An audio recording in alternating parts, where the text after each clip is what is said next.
8824페이지. 유익이 없는 초등학문의 의문에 순종치 말 것을 경계해라. 이걸 경계하라 이 말이에요. 의문. 너희가 세상의 초등학문에서 그리스도와 함께 죽었거든 어찌하여 세상에 사는 것과 같이 의문에 순종하느냐. 오늘 우리 그리스도인들은 사실 몸은 이 타락된 세상에서 존재하지만은 실제 우리의 삶은 거듭나고 중생한 영혼의 신령한 삶을 사는 거다. 그 영적 예배라고 그랬잖아요. 우리가 신령한 속사람의 삶을 살아가는 것이 곧 영적 예배고 그것이 산 제사다. 그런 의미에서 초등학문에서 우리가 정말 그대로 젖어 있으면 안 된다. 이 초등학문이란 의문에 속한 학문이죠. 의문에 속한 것. 그러니까 인간들이 이럴 것이다 저럴 것이다 라고 그렇게 기록해 놓은 모든 이론, 철학, 과학, 사상, 주의 이런 것들이 전부가 다 의문에 속한 것뿐만 아니라 역시 율법도 의문에 속한 것이죠. 율법은 아까도 말씀드렸지만 전부가 다 먹는 것과 마시는 것, 그리고 절기, 그 다음 월삭, 그 다음 안식일 이런 제도로서 막 그렇게 다 살아가도록 이스라엘 백성들을 광야에서부터 그렇게 이끌어 가잖아요. 가나안 땅 들어가서도 전부 그런 삶이거든요. 예루살렘에다가 소위 성전을 지어놓고 그 성전 안에서 여러 가지 제사 행위, 번제라든가 속건제라든가 또한 속죄자라든가 화목제라든가 이런 등등의 제사들을 다 이제 형식에 따라서 제도와 형식에 따라서 이렇게 드리면서 이제 여호와 잊지 않도록 그렇게 한 거란 말입니다. 그 모든 것이 이제는 머리 대신 예수 그리스도가 영원한 제사를 신령하게 드리심으로 다 그림자적인 거, 모형적인 것은 다 폐했잖아요. 다 도말해 버렸다 이 말입니다. 도말해 버렸는데 그걸 다시 우리가 재현을 하면 안 된다. 그리고 인간들이 만들어낸 철학 다 거짓이거든요. 그러니까 사실상 성경이 아닌 모든 학문은 다 거짓이고 속임수로 이해하시면 틀림이 없습니다. 어떻게 보면 너무 과한 것 같죠? 아니, 너무 과한 게 아니에요. 인간이 도저히 하나님의 그 비밀을 인간적인 방법으로는 알 수가 없는 거죠. 그러니까 아까 신문에서 말한 대로 뭐 10만 분의 1 얘기가 있는 것과 없는 것의 차이다. 뭐 분수령이다. 이렇게 얘기하는데 그 다음에는 더 이상 찾을 수가 없으니까 없어져 버리니까 그냥 분해하다 보면 다 없어져 버리니까 모르겠다. 당연하잖아요. 그러니까 세속적인 학문은 결국은 해답은 모르겠다 이 말이에요. 모르겠다. 문제를 냈어요. 내 사는 목적이 뭐냐? 성경을 모르면 모른다고 해야 정답입니다. 내가 오늘 밥 먹은 이유가 뭐야? 모른다고 해야 다 모든 세상이 어떻게 존재했느냐 모른다. 이게 이제 정답이에요. 그러나 성경은 해답을 다 주지 않아요. 어떤 것이나 다. 그래서 그렇게 유익이 하나도 없는 그런 것에 우리가 빠져들려면 안 되다. 그리스도와 함께 죽었는데 어찌하여 세상에 사는 것 같이 의문에 순종하느냐. 제도나 형식이나 그런 것들에 순종할 이유가 없다. 곧 붙잡지도 말고 맛보지도 말라. 그걸 의문, 형식이나 제도 이런 것들을 붙잡지도 말고 맛보지도 말라. 만지지도 말라 하는 것이니 이 모든 것은 쓰는 대로 어떻게 부패에 돌아가리라. 자, 교회가 왜 그렇게 점점 부패하는가? 제도와 형식, 그것 때문에 부패합니다. 제도와 형식 때문에 부패하게 되는 거예요. 로만 캐토릭은 제도와 형식으로, 완전히 그 사람들은 제도와 형식 아니에요. 그들이 가리키는 교리는 상층 교회, 지도층 교회만 교리로 똘똘 이렇게 뭉쳐놓습니다. 공산당처럼. 공산당원, 중국도 뭐 공산당원 8,000명인가 얼마가 된다고 하잖아요. 그 사람들이 전부 모든 이념을 만들어서 백성들은 그냥 하라는 대로 순종하면 되도록. 지금 로만 캐토릭도 마찬가지란 말입니다. 그 배후 세력들이 있어요. 그 사람들이 다 이렇게 만들어서 교황 하나 내세워가지고 그들로 하여금 백성들 모든 사람으로 하여금 하라는 대로 하면 돼요. 자, 앉으라면 앉고 서라면 서고, 그리고 뭐 이렇게 하라면 이렇게 하고, 하라는 대로. 그게 바로 속임수죠. 예, 그런 건 붙잡지도 만들고 만지지도 말고 접근하지도 말라 이 말이죠. 이 모든 것은 쓰는 대로 하면 할수록 부패해져 간다. 왜? 그리스도와 멀어져 가니까.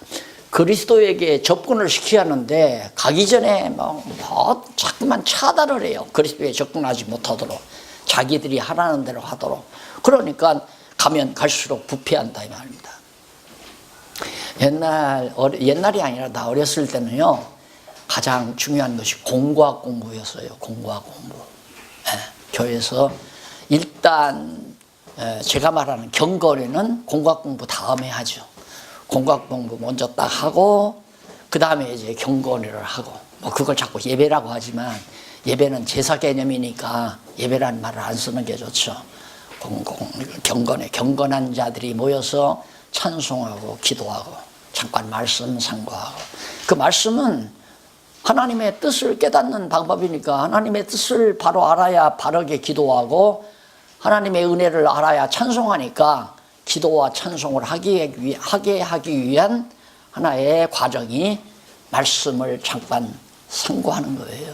그리고는 기도와 찬송으로 이렇게 마무리하는 것이 바로 보통 셰플이라고도 하고 경건회다. 그게 가장 정상적인 겁니다. 그런데 이제는 이 경건회가 예배로 승화하면서 예배로 하다 보니까 제사장이 있어요. 제사 드리려니까. 그러다 보니까 이제 목사님이 제사장 역할을 해야 되고, 재물이 있어야 되니까 11조나 헌금이, 돈이 재물이 돼야 되고, 재물만 있으면 뭐예요? 성전이 있어야 되니까. 그래서 교회당을 성전이라고 각색해가지고 사실 성도들을 많이 속인 거 아니에요. 마음 아프죠. 모른다고 몰라서 쏘는 사람, 예를 들면 시골 할아버지가 조상적부터 물려준 10만 평 임야가 있어요. 그런데 이 할아버지가 무식하니까 곧 거기에 지금 큰 개발 도시가 하나 들어설 건데 그걸 모르니까, 신문도 안 보고 라디오도 안 들으니까 모르니까 어느 젊은 사람이 와서 할아버지 그 10만 평 땅 팔면 안 됩니까? 그러고 그거 뭐예요 그게? 아니 그냥 조상들 묘나 좀 쓸까 하고 그렇습니다. 그러면 돈만 많이 주면 팔지. 평당 10,000원씩 받고 팔았단 말입니다. 웬걸? 한 6개월 지나니까 거기 신도시가 세종도시가 들어선다고 딱 하니까 평당 150만 원, 200만 원씩 나간다. 참 불쌍하잖아요. 그런 거나 똑같아요. 몰라서 많은 성도들이 쏟고, 몰라서 많은 성도들이 애매하게 살아가는 걸 보면 좀 안타깝잖아요. 그래서 23절, 이런 것들은 자의적, 인간 스스로가 만들어내는 자의적 숭배와 겸손과 몸을 괴롭히게 하는, 몸만 괴롭힌다. 이 사람의 육체만 괴롭히게. 금식해라, 그냥 철회하라. 그게 몸을 얼마나 괴롭히느냐에 따라서 하나님께서 은혜를 주는 것처럼 그렇게 지도를 하니까 바로 금욕주의가 나오는 거고 경건주의가 태동되는 거고, 그게 다 경건주의, 금욕주의 잘못된 사상에서 파생된 거 아닙니까? 인간의 육체를 자꾸 괴롭히는 것 자체가. 정말 이 소중한 성도의 몸이 그리스도의 종으로서 쓰임받는 도구로서 활용을 하지. 이 손 가지고 그리스도의 몸을 위해서, 그리스도를 위하여, 진리를 위하여, 입을 가지고, 이 건강한 몸을 가지고 주를 위해서 살아야 되는데 그걸 처복종시킨다고. 나도 그랬으니까요. 정과 욕을 십자가에 못 박으라 했다고 해서 젊은 날 한참 학창시절 얼마나 혈기방장합니까? 그러니까 그냥 여학생만 봐도 두근거리고 그냥 늘 정이 솟고 정력이 솟아나고 그러니까 그냥 밤늦게까지 밤새면서 고함 지르며 기도하는 거예요. 주여 내 정과 욕을 십자가에 못 박아달라고. 그냥 마룻바닥을 치면서 아침에 일어나 딱 보면 막 바로가 피가 시뻘겋잖아요. 손이 다 마룻박을 치면서 기도하다 보니까 손이 터지는 줄도 모르고. 난 그게 진짜 참 좋은 신앙이라고 생각을 한 거예요. 그래서 이런 것들은 자의적 숭배와 겸손과 몸을 괴롭게 하는데 지혜 있는 모양이나 어떻게 보면 참 지혜 있는 모양 같지만 오직 육체를 쫓는 것을 금하는 데는 유익이 조금도 없다. 아무 유익이 없는 거예요. 밥을 굶는다거나 피를 토하면서 손바닥에서만 피가 나오는 것이 아니라 산에 가서 바위돌에 앉아서 바위 위에 앉아서 막 밤늦게까지 꽉을 치면서 내게서 이 정과 욕을 십자가에 못 박아달라고 가슴을 치며 기도하다가 보면 목에서 막 핏덩어리가 나오잖아요. 피가. 그 당연히 한창 때 여학생 보면 마음이 두근거려야죠. 그 두근안거리면 나 장가 안 갔을 거예요 아마. 그 정상적인 생활이 아니잖아요. 가장 정상적으로 건강한 청소년이었는데 그것을 처복종시켜 그게 하나도 없게 해달라고. 근데 선배놈 하나가 또 나를 속였어요. 자기는 처녀를 옆에 끼고 살아도 전혀 성욕이 안 일어난다면 와 나는 언제 저렇게 성자가 되나. 내가 성자가 되려고 노력했으니까. 그러니까 나도 그렇게 되려고 애쓸 수밖에 없죠. 몰라서 누가 나한테 가르쳐주는 사람이 없었어. 그래 나중에 성경을 보고 깨달은 거 아니에요. 야 하나도 유익 없는 일에 내가 젊은 날을 보내구나.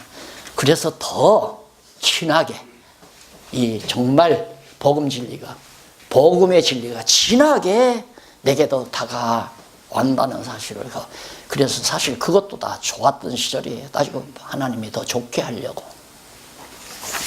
넘어가서 3장에서 4장까지는 복음 진리에 의한 생활입니다.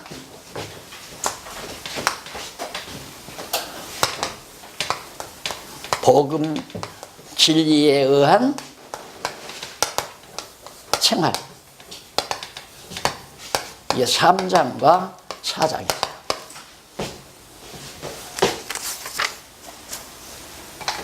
복음 진리에 대한 확증, 거짓 진리에 대한 경계, 이걸 경계하게 되면 바로 복음 진리에 대한 생활이 나와요. 이걸 경계를 해야, 아니면 복음 진리에 대한 생활을 이게 방해하니까 이런 거짓 진리가, 또한 의문의 모든 제도나 형식들이 자꾸 올바른 성도의 생활, 복음 진리에 대한 생활을 자꾸만 이렇게 막아치우니까 좀 유혹한다 이 말이에요. 왜? 인간은 눈으로 보는 걸 더 좋아하거든요. 눈으로 보는 걸. 머리로 생각하는 것보다 눈으로 보는 걸 더 좋아한다 이 말입니다. 그러니까 넘어갈 수밖에 없죠. 그래서 이걸 경계를 해야 바로 복음 진리에 대한 생활이 나오는데, 3장에서 4장 보면 첫 번째 약조가로 1번 생활의 원리를 알려줍니다. 원리. 생활의 원리가 있어요. 이게 3장이죠. 3장 1절로 17절. 원리가 뭐냐? 첫째, 3장 1절로 4절. 위의 것을 바라보라. 위의 것은 안 보이잖아요. 땅 아래 것은 눈으로 보이고. 그러니까 내가 뭘 보고 사느냐가 중요하죠. 가끔 아이들이 뭐 사준다고 백화점을 나를 자꾸 끌고 와요. 그럼 아이들은 그냥 보는 게 많아. 막 이리저리 돌아다니면서 이것도 보고 저것도 보고. 나는 내 눈에 보이는 게 없어요. 별로 보고 싶지도 않고. 그러면 거기 앉는 자리 있잖아요. 앉는 자리 떡 앉아서 있다가 보면 저놈들이 아버지가 늙었다고 생각할까 봐서 벌떡 일어나서 슬슬 돌아다니죠. 일부러. 눈으로 내 눈이 시선이 집중되는 것은 조심해야 됩니다. 미투에 걸리는 것도 눈 조심 안 하니까 걸리는 거거든요. 그렇잖아요. 눈 조심 안 하니까. 내가 집중해서 본다고 하는 것은 관심이 있다는, 자꾸 관심을 머리에서 만들어내요. 좋다. 저 어떻게 할까? 이렇게 할까? 저렇게 할까? 이렇게 눈으로 보는 거. 그래서 우리 목사님들이 항상 서재에 앉아서 성경을 보고 산다는 것은 성령의 인도하심 아니면 불가능합니다. 성령의 인도하심이 오면, 인도하심은 항상 요 눈으로. 그래, 난 가끔 그래요. 하나님께서 아직 안경을 안 쓰도록 하나님께서 하신 이유가 뭘까? 안경 안 쓰고 편안하게 그냥 극장이나 다니고, 안 그러면 어디 여행 다니면서 좋은 구경거리나 보라고 그러지는 않으셨다. 나는 그건 알거든요. 그래서 별로 여행도 즐겁지도 않고, 여행해도 모두 눈으로 보는 것은 별로. 극장도 아이들이 요즘 그걸 아빠가 봐야 시대를 아니까 꼭 가자고 그러면 또 끌려가서 봅니다. 그게 1987년 그것도 아이들한테 끌려가서 본 거예요. 보고도 나는 어떤 것을 봤나, 내가 보는 보면 달라요. 저렇게 세상에서 일어나는 진실, 사실을 드러내기 위해서 독일 기자가 생명 내대고 들어가더라고요. 막 총알이 날라들고 막 군대들이 와서 패고 죽이는데도 뚫고 들어가서 막 촬영을 해요. 사실을 밝히기 위해서. 그걸 보고 내가 눈을 쭈뼛이 갈고, 세상의 진실을 밝히기 위해서도 저렇게 사는데 정말 하나님의 놀라운 이 비밀의 진리를 위해서 목숨 던지는 것이 무엇이 그렇게 아까울까? 영화 잘 봤잖아요. 그렇죠? 제가 보는 측면이 다르죠? 보는 것이 다르다 이 말입니다. 그걸 관이 다르다고 하잖아요. 관. 올관자. 인생관이 다르고 역사관이 다르고 세계관이 다르고, 그래서 가치관이 변화가 되고, 이 일이 반드시 성도들에게서 일어나야 되거든요. 그러니까 위의 것 바라보도록 해야 하는데, 왜 어떻게 하면 위의 것을 바라보는가? 바라보라 해서 바라는 게 아니잖아요. 위의 것이 더 좋은 줄 알면 바라보지 말라고 해도 바라보죠. 영화관이 여기에서 영화관, 여기에서 영화 개봉 영화가 다 달라요. 그러면 관람자가 더 좋은 거 보러 가잖아요. 자기가 볼 때 더 좋은 정보를 미리 이제 다 그 영화에 대한 해설을 다 알고, 나는 이거 더 좋더라. 그러면 더 좋은 곳으로 가듯이 오늘 우리도 세상 것과 하늘의 것, 바로 위에 있는 것과 아래에 있는 것을 우리가 비교해서 하나님의 말씀을 가르쳐주면 성도들은 항상 위의 것을 바라보고 살죠. 땅의 것 바라보는 게 아니라. 그런데 항상 신문을 보거나 세상 잡지를 보면서 어디 있는 아파트보다 어디 있는 아파트가 더 좋더라. 직접 가서 모델하우스 보니까 진짜로 어느 곳 아파트가 훨씬 낫더라. 그러면 그 아파트로 가는 거 아니에요. 그래서 그러므로 너희가 그리스도와 함께 다시 살리심을 받았으면, 거듭나고 중생했으면 이 말이죠. 위의 것을, 바로 위의 것을 찾으라. 거기는 그리스도께서 하나님 우편에 앉아 계시느니라. 위의 것을 생각하고 땅의 것을 생각하지 말라. 보는 것은 생각을 지배합니다. 보는 대로 생각하는 거거든요. 맛있는 음식을 보면 먹고 싶은 생각이 나와요. 그러니까 음식점에 가보면 음식 모습을 만들어 쫙 진열했잖아요. 그걸 보고 들어오라는 얘기 아닙니까? 보면 생각이 난다. 우리가 자꾸만 세상 것을 바라보게 되면 세상 생각이 나는 거고, 하나님의 말씀을 상고하게 되면 하나님의 나라에 대한 위의 것을 생각하게 되고, 그러면서 위의 것을 생각하고 땅의 것을 생각하지 말라. 그건 생각하지 말라. 이는 너희가 죽었고 너희 생명이 그리스도와 함께 하나님 안에 감추었습니다. 이제 완전히 하나님 안에 감추인, 그리스도의 몸이 되는 건 하나님 안에 감추인 몸이거든요. 그 세상 것 바라보고 살 이유가 없잖아요. 그러면서 우리 생명이신 그리스도께서 나타나실 그때 너희도 그와 함께 영광 중에 나타나리라. 우리는 영원히 죽는 법이 없는 영생이 우리에게 보장된 삶이라는 걸 다시 한번 생각하면서 위의 거 생각하도록. 그러면서 3장 5절로 11절. 그럼 땅에 있는 지체를 죽이라. 육체의 소욕을 죽이라 이 말이죠. 3장 5절로 11절에 보면 땅에 있는 지체를 죽이고 서로 거짓말을 말라고 알려줍니다. 거짓말은 땅의 것 때문에 거짓말하는 거예요. 위의 것 가지고 거짓말하는 법이 없잖아요. 위의 것을 가지면 참말을 하게 되고, 땅의 것 가지면 아파트가 분명히 저쪽 것보다 이쪽이 좋은데 자꾸 팔려고 하는 사람은 그건 뭐 재료가 어떻고 저떻고 뭐 어느 뭐 불실한 회사에서 지은 것이고 하면서 자꾸만 거짓말을 하잖아요. 왜? 이쪽 것 팔아먹으려고. 물건도 마찬가지예요. 5일 전에 들어온 것인데 자꾸만 꼭지에다가 자꾸만 물을 발라줘서 썩지 않게 만들어 놓고, 그리고는 이거 어제 바로 들어온 거라고 거짓말해야 수박도 팔리잖아요. 예, 위의 것 바라보면 거짓말할 이유가 없어지지만 땅의 것 바라보면 거짓말할 수밖에 없게 된다. 그래서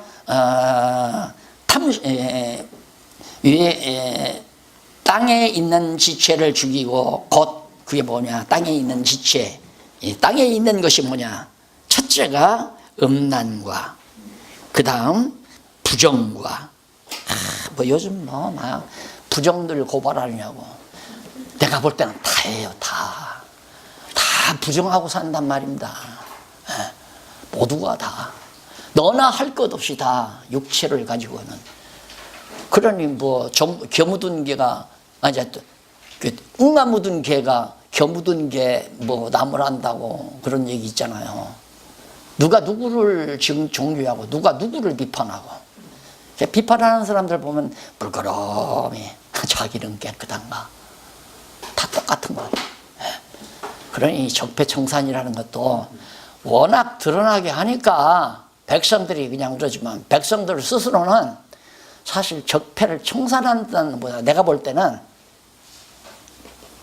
때는 하나의 그냥 자기의 그 분풀이, 화풀이, 잘 사는 사람들, 잘 되는 사람들에 대한 시기, 질투심을 갖다가 충족시키는 그런 경우도 있다. 그러니까 그것이 하나의 정치술이죠. 어떤 상황을 딱 봐가지고 이 사람을 건들면 얼마나 백성들이 30%가 좋아할까, 50%가 좋아할까, 70%가 좋아할까. 70% 좋아한다면 가차없이 행해버리는 거죠.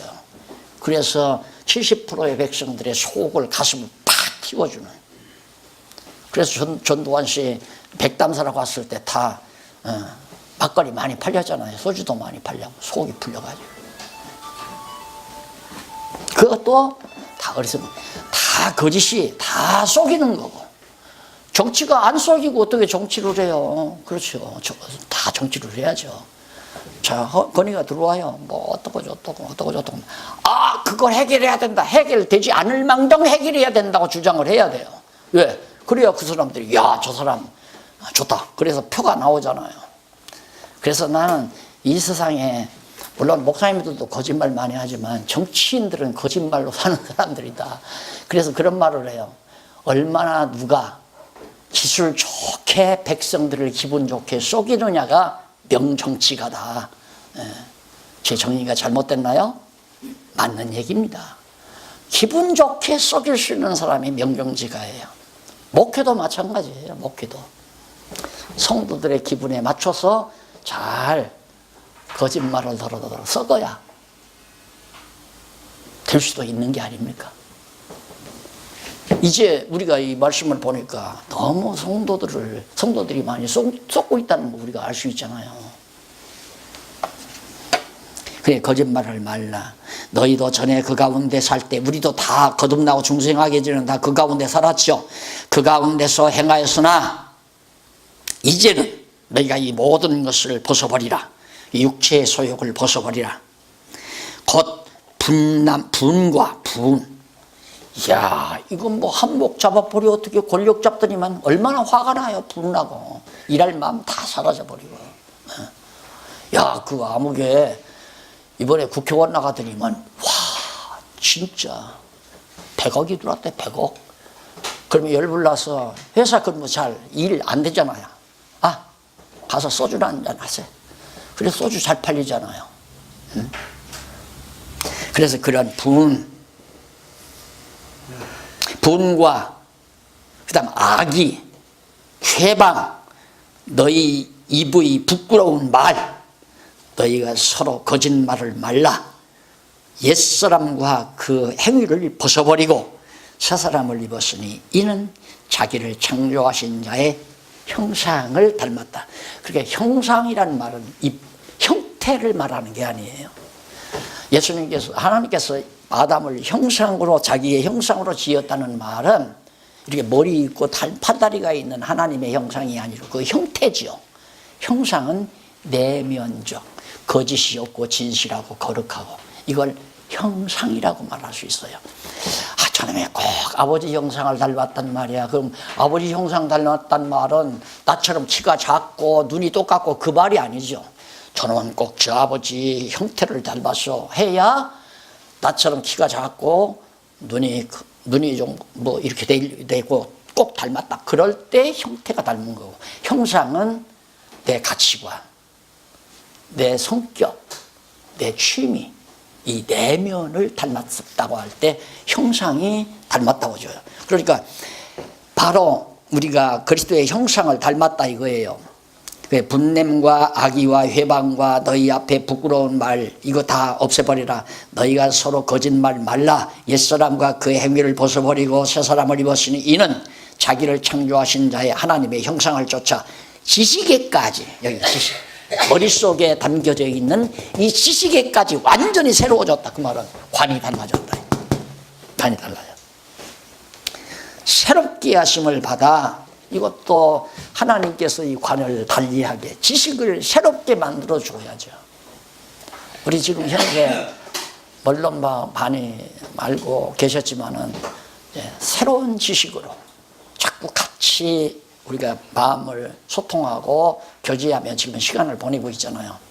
공부한다는 생각을 하시지 말고 옳은 하나님의 말씀으로 서로 교제한다고, 신령한 양식을 놓고 서로 친교한다고 생각하시면 훨씬 가벼울 것입니다.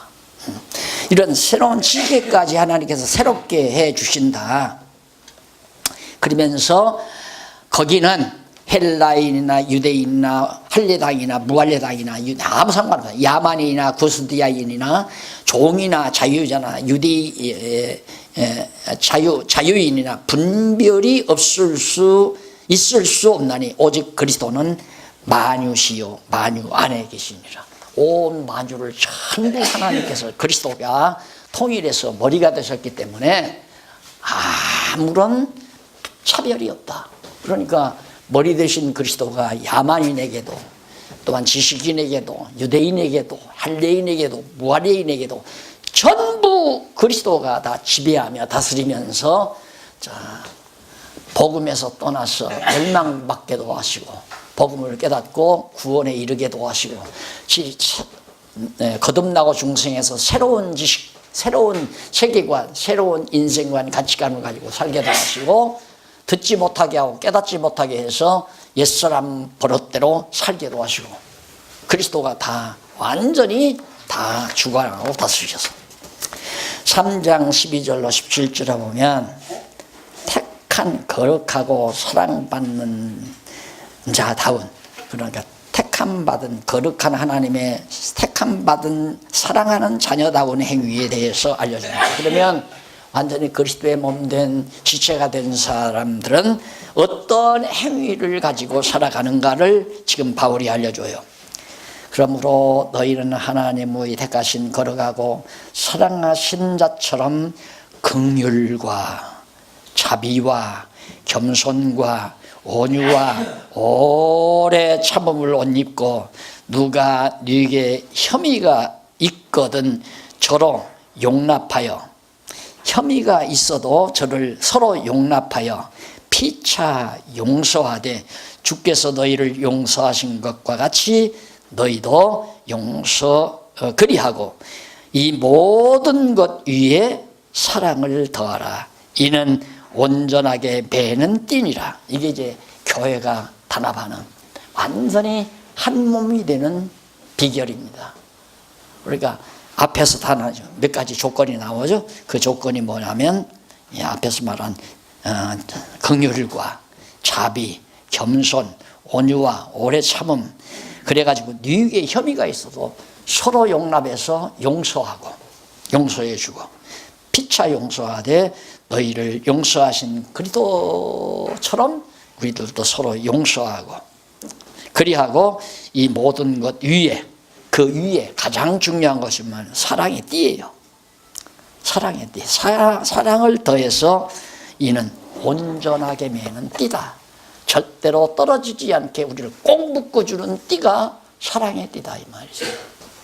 이렇게 생활하는 것, 이게 생활의 원리입니다. 사랑이 생활의 원리. 그리고 그 다음에는 사랑이 띠고, 그 다음 15절 그리스도의 평강이 너희 마음을 주장하게 하라. 항상 마음이 평안해야 돼요. 마음이 편치 못하면, 평안하지 못하면 자꾸 어딘가 트집을 잡고 싶어요. 아내에게 트집 잡고 싶기도 하고 친구에게 트집 잡고도 싶기도 하고, 내 마음이 편치 않으니까. 그래서 서로 분쟁이 일어나고 싸움이 일어나고 불화가 일어나고, 그건 아니죠. 그래서 평강을 마음속에, 그래 은혜와 평강이 너희에게 있기를 원한다는 말도 바로 그겁니다. 그러니까 제가 지난번에도 말씀드렸지만 목사님들이 정말 이렇게 지도하는 성도들이 늘 평안하게 살아가면, 내가 정상적으로 성도들을 잘 가르치고 있구나. 그러나 성도들이 불안해하고 평안하지 못하면 반대 현상이 된다는 걸 알 수 있죠. 그 다음 이제 거의 평강이 주장하게 하고, 그 다음 평강을 위하여 너희가 한 몸으로 부르심을 받았으니. 이렇게 한 몸이 되진 것은 평강을 위해서. 여러분, 만약에 오른손과 왼손이 서로 내가 잘났다 네가 잘났다 때리면, 서로 다투고 살면 몸이 얼마나 괴롭겠습니까? 몸이 평안하잖아요. 다 모양도 다르고 형상도 다르지만 서로 갈등하지 아니하고 평안, 서로 사랑의 관계를 유지하면서. 어디가 조금만 아프면, 어디가 조금만 가려워도 가서 손이 긁어주잖아요. 네, 안 그래요? 어디가 조금만 저려도 가서 주물러주고 지압해주고 손이 가서. 이게 이제 사랑의 관계. 그래서 몸이 편안한 것처럼 평강을. 그래서 이게 교회의 진리가 이 몸의 진리 안에 딱 들어있어요. 요대로만 하면 돼요. 그래서 예수님이 바울이 교회를 몸으로 비유한 거예요. 그게 몸의 머리가 예수님이고 우리는 몸이다라고. 저 몸만 생각하시면서 목사님들이 산책하면서, 건강을 위해 산책하면서 조용히 바위에 앉아서 쉬는 동안이라도 저 몸만 생각하면, 바로 주님의 몸 된 교회는 이런 교회다. 나는 주님의, 머리 되신 주님의 오른팔일까 왼팔일까, 손가락일까 발가락일까, 내게 주시는 사는 무엇일까 정확하게 파악하면서 교회를 교회답게 세워가는, 내가 세워가는 게 아니에요. 세워지게 만들어가는 거죠. 자, 그 다음 너희 마음을 평강히 주장하게 하는 것. 그냥 평강을 위해 너희가 부르심을 입었나니 또한 너희는 감사하는 자가 되라. 그럼 몇 가지 원리가 나왔죠? 첫째 사랑, 그 다음 평강, 감사. 이것이 바로 생활의 원리입니다. 어떻게 무엇이 굳건한 믿음의 생활을 만들어가게 하는가. 사랑, 평강, 그 다음 감사. 그 다음 16절 그리스도의 말씀이 너희 속에 풍성히 거하여 모든 지혜로 피차 가르치며. 자, 일방적으로 가르친다는 말이 아니잖아요. 서로 가르치라니. 피차 가르치며. 왜? 주님의 뜻을. 아이고 집사님 그건 아닌 것 같네요. 이렇게 하는 게 맞잖아요. 아 진짜 그렇네요. 이게 이제 서로 가르치는 거죠. 왜 사람인지라 완전히 차등이 있을 수 있잖아요. 차등이. 그러니까 어른도 할아버지도 어린 손자에게 배울 것이 있다고 그러잖아요. 그런 것처럼 우리는 서로 그리스도 안에서 피차 가르치며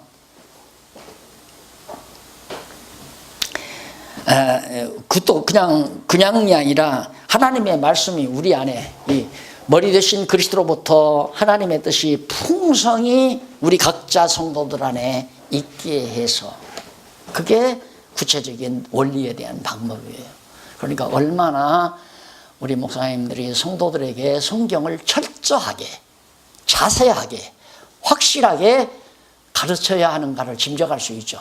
그리고 이게 다고요. 나는 이것이 최고다라는 말보다는 이것이 우리 목사님들이 해야 될 임무의 다다.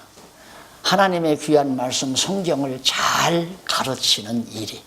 그것이 개혁자들이 처음에 부르짖었던 말씀 중심 신앙. 말씀 중심 신앙. 그때는 말씀 중심 예배라고 말하기도 했지만 사실 말씀 중심 신앙이죠. 하나님의 말씀대로. 그래서 모든 죄로 서로 가르치며 권고하고, 그 다음 여기가 이제 경건회가 나오는 거예요. 경건회.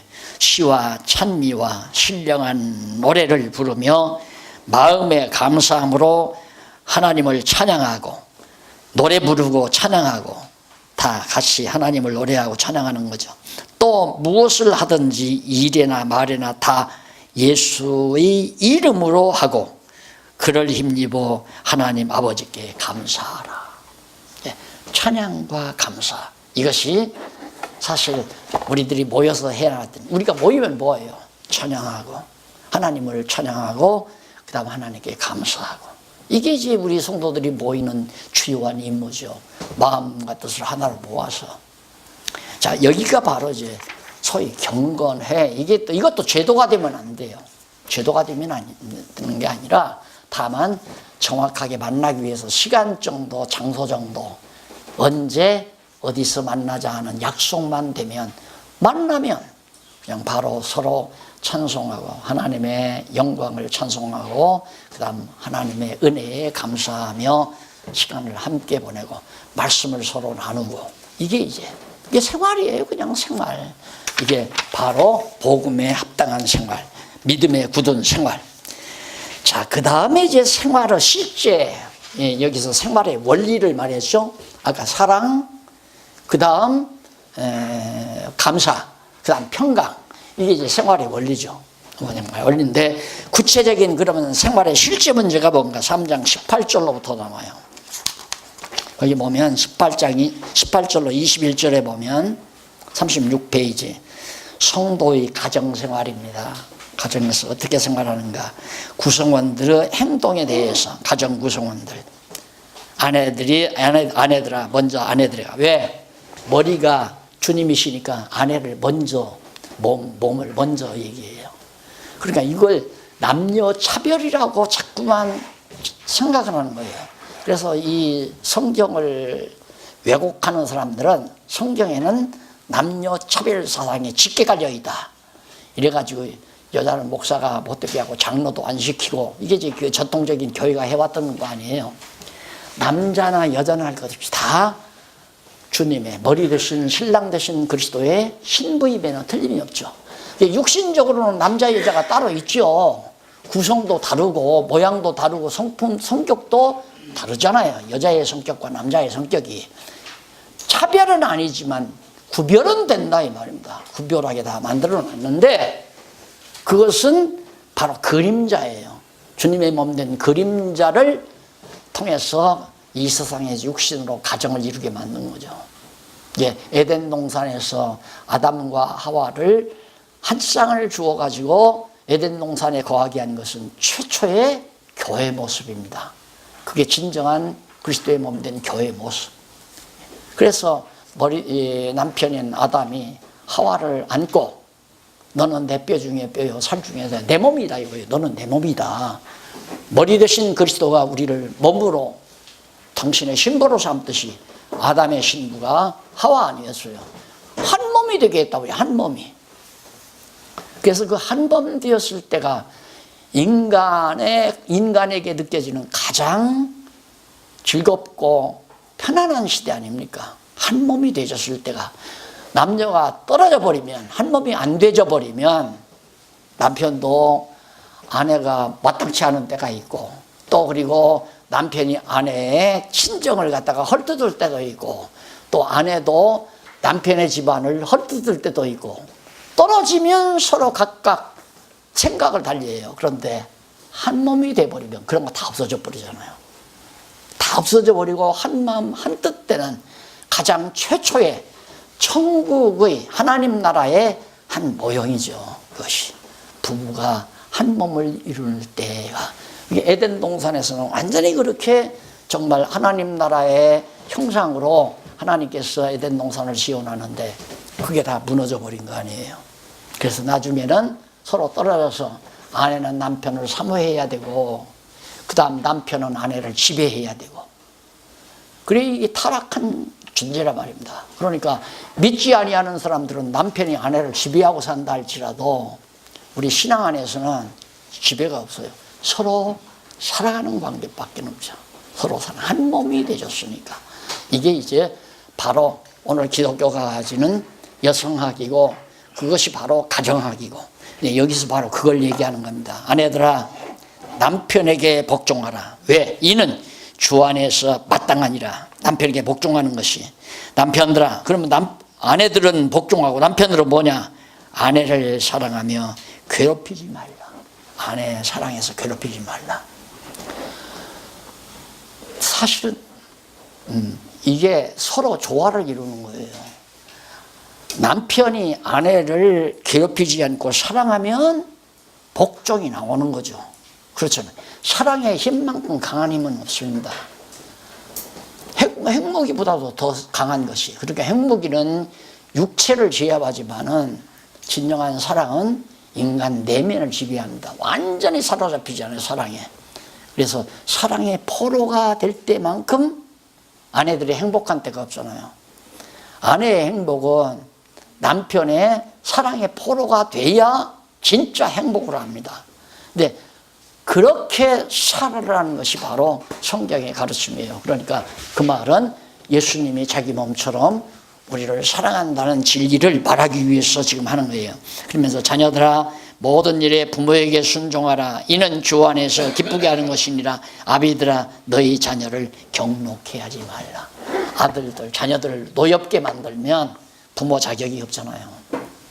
아들들이 사랑에 완전히 설복되도록, 부모의 사랑에 설복되도록 그렇게 자녀들을 키우면 자녀들이 탈선을 안 하잖아요. 이게 부모의 사랑에 막 갈증을 느낄 때 자녀들은 빗나가잖아요. 자녀들은 빗나간단 말입니다. 사랑으로 묶어둬야죠. 아내도 남편의 사랑으로 묶어둬야 아내가 건전한 생활이 가능한 거고, 자녀들도 부모가 사랑으로 묶어둬야 건전하게. 이것이 바로 뭐냐? 바로 복음 진리에 의한 아름다운 생활의 모습, 가정생활. 그래서 이 가정이라는 게 그만큼 중요한데, 그동안 우리 근대사, 한국교회 근대사는 가정을 도외시했어요. 왜? 늘 교회 나와서 철야해야 되고, 산기도 가야 되고, 가서 막 2, 3일씩 기도원에 가서 그리고 이제 라면 한 박스씩 사다 놓고 라면 끓여 먹어라. 아이들은 그동안에 다 병든 거죠. 그런 아이들이 지금 다 교회를 떠나잖아요. 그렇게 하는 아이들이. 그래서 나는 일찍부터 가정교회가 최고로 중요하다. 가정교회가. 어머니, 아버지가 자녀들을 신앙으로 길러야죠. 그게 가장 중요한 작업이다. 그래서 그런 가정들이 10가정이 모이면 하나의 지교회 단위가 이거예요. 20가정이 모이고 100가정이 모이고. 지금 가정교회가 다 무너졌잖아요. 장로 아들도, 때로는 어떤 목사님 아들도 교회 학교 안 나오는 아들들이 많고, 목사 아들이 나가서 술 먹고 방탕하는 놈도 많고. 내가 언젠가 말했지만, 뭐 세계적인 목회자라고 소문났던 사람 아들놈이 있다가, 어린 아들놈이 있다. 아빠 돈 벌려고 거짓말 하는 거지. 벌써 다 알잖아요. 아, 아빠 거짓말 하는구나. 왜? 밤마다 찾아와서 하나님께서 자기한테 말했다니까 하도 궁금한 거예요. 아버지 말 들어보니까 어젯밤 하나님께서 내게 말씀하시기를 자꾸 그러니까 이러면 이제 아버지를 염탐해 본 거예요. 진짜 하나님이 언제 오시나. 왜? 나도 어렸을 때 그게 궁금했으니까 하나님이 어떻게 생기셨을까. 그래서 국어책에 보면 은도끼와 금도끼 과목이 있었죠. 내 당대에. 그럼 거기 노인 양반이 뭐 이 호수에서 이렇게 올라오는 그림이 그려져 있어요. 항상 그걸 생각했잖아요. 아, 하나님이 그렇게 생기셨을까. 그 목사들도 그렇게 생각했을 거란 말입니다. 하나님이 어젯밤 내게 와서 말씀하셨다니까. 그렇게 염탐을 해보니까 거짓말이다. 그렇게 하도 했다 보니까 아빠, 왜? 아빠 거짓말이지. 뭐가 안 나? 어젯밤 하나님께서 내게 말씀하셨다고 그래서 내가 보니까 안 오시던데 돈 벌려고 거짓말한 거지. 자기가 본인이 그렇게 얘기하더라고요. 내가 바로 테이프를 통해서 들었어요. 그러니 교회가 되겠어요? 안 되죠. 그리고 너 예수 잘 믿어야 부자 된다 하고 자꾸 그렇게 가르치니까 가만히 보니까 예수 안 믿는 애들도 애들 학교 가서 보니까 믿지 않는 놈의 아들들이 막 저 아버지가 한 달이면 1,000만 원씩 벌고 막 1억도 벌고 막 큰 기업주가 되고 이거 거짓말이다 이거야. 저 사람들은 하나님도 안 믿고 불교에 가서 공도 드리는 사람들인데 그러니까 아이들이 다 병들어 버린 거예요. 성도의 교제, 성도들끼리 교제를 실천하는 게 세 번째 나와요. 아까 가정생활이고요. 4장 7절로 9절 한번 보십시다. 4장 7절로 9절 보면 두기고와 오네시모를 소개하며 천거하는 그런 이유를 알려주는 내용이 거기 나옵니다. 잠깐 차 한 잔 드시고